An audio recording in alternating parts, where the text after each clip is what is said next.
I did find myself close to wanting to hurt myself. Anxiety. Danielle Ullimer is one of nearly 58 million people suffering from some form of it today. A demanding job as an EMT, a father dying of cancer, and being pregnant led to the most stressful time in her life. And I would rock back and forth and rub my hands together and pick at my nails and just hum. And my husband was the only one that could calm me down. And those feelings just wouldn't go away.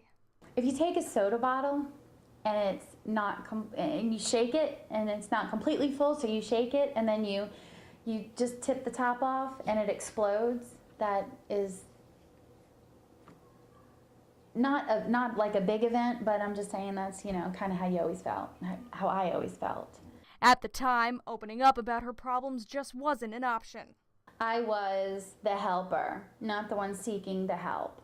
I was the fixer because I was going to other people having these problems and, you know, having the anxiety attacks and being stressed out and the depressed and the suicidal and all that.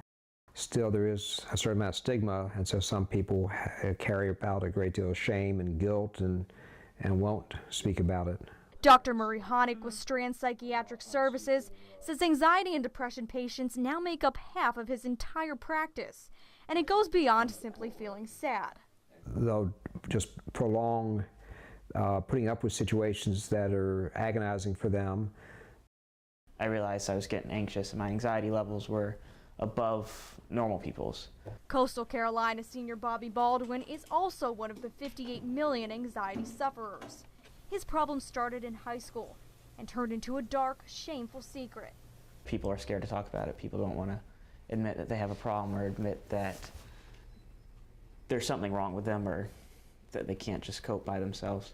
Sufferers describe the feelings as agonizing, like feeling they might die or feeling they have no control over their own emotions.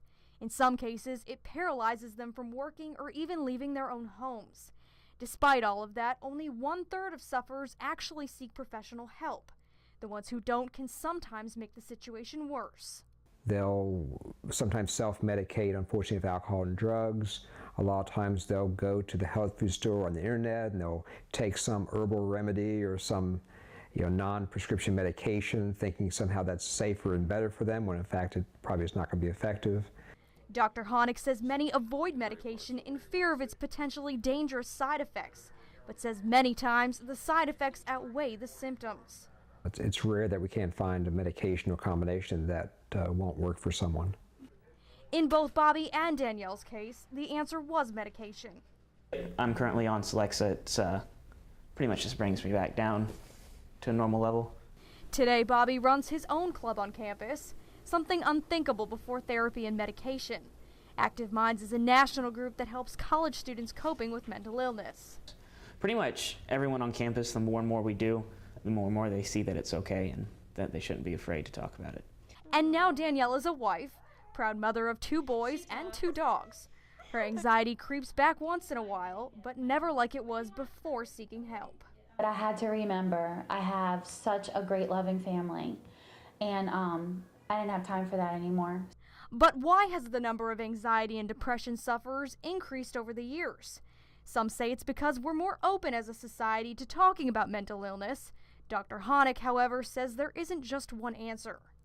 A lot of adults are having to work harder now. Most families are dual income families, so there's less free time to enjoy each other and to relax.